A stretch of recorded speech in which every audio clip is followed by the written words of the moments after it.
सबको जय मसीह की। आइए मेरे भाई बहनों, आज हम याकूब अध्याय 4 पढ़ते हैं। संसार से मित्रता। तुम में लड़ाइयाँ और झगड़े कहाँ से आ गए? क्या उन सुख विलासों से नहीं जो तुम्हारे अंगों में लड़ते भिड़ते हैं? तुम लालसा रखते हो और तुम्हें मिलता नहीं, इसलिए तुम हत्या करते हो। तुम डाह करते हो और कुछ प्राप्त नहीं कर पाते, तो तुम झगड़ते और लड़ते हो।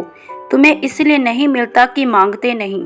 तुम मांगते हो और पाते नहीं, इसीलिए कि बुरी इच्छा से मांगते हो, ताकि अपने भोग विलास में उड़ा दो। हे व्यभिचारिणियों, क्या तुम नहीं जानते कि संसार से मित्रता करनी परमेश्वर से बैर करना है? अतः जो कोई संसार का मित्र होना चाहता है, वह अपने आप को परमेश्वर का बैरी बनाता है। क्या तुम यह समझते हो कि पवित्र शास्त्र व्यर्थ कहता है, जिस आत्मा को उसने हमारे भीतर बसाया है, क्या वह ऐसी लालसा करता है जिसका प्रतिफल डाह हो? वह तो और भी अनुग्रह देता है। इस कारण यह लिखा है, परमेश्वर अभिमानियों का विरोध करता है पर दीनों पर अनुग्रह करता है। इसलिए परमेश्वर के अधीन हो जाओ और शैतान का सामना करो, तो वह तुम्हारे पास से भाग निकलेगा। परमेश्वर के निकट आओ, तो वह भी तुम्हारे निकट आएगा। हे पापियों, अपने हाथ शुद्ध करो, और हे दुचित्त लोगों, अपने हृदय को पवित्र करो। दुखी हो और शोक करो और रो। तुम्हारी हंसी शोक में, तुम्हारा आनंद उदासी में बदल जाए। प्रभु के सामने दीन बनो, तो वह तुम्हें शिरोमणि बनाएगा। भाइयों पर दोष लगाना। भाइयों, एक दूसरे की बदनामी ना करो।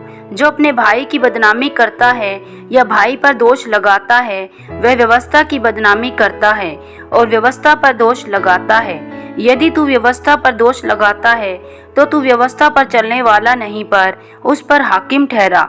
व्यवस्था देने वाला और हाकिम तो एक ही है, जो बचाने और नाश करने में समर्थ है। पर तू कौन है जो अपने पड़ोसी पर दोष लगाता है? घमंड के विरुद्ध चेतावनी। तुम जो यह कहते हो, आज या कल हम किसी और नगर में जाकर वहाँ 1 वर्ष बिताएंगे और व्यापार करके लाभ कमाएंगे, और यह नहीं जानते कि कल क्या होगा। सुन तो लो, तुम्हारा जीवन है ही क्या? तुम तो भाप के समान हो, जो थोड़ी देर दिखाई देती है, फिर लोप हो जाती है। इसके विपरीत तुम्हें यह कहना चाहिए, यदि प्रभु चाहे तो हम जीवित रहेंगे, यह या वह काम भी करेंगे। पर अब तुम अपने डींग मारने पर घमंड करते हो। ऐसा सब घमंड बुरा होता है। इसलिए जो कोई भलाई करना जानता है और नहीं करता, उसके लिए यह पाप है। आमीन। परमेश्वर पिता आप सब लोगों को याकूब की पुस्तक सुने जाने और पढ़े जाने पर बहुतायत से आशीष और बरकत दे। सबको जय मसीह की।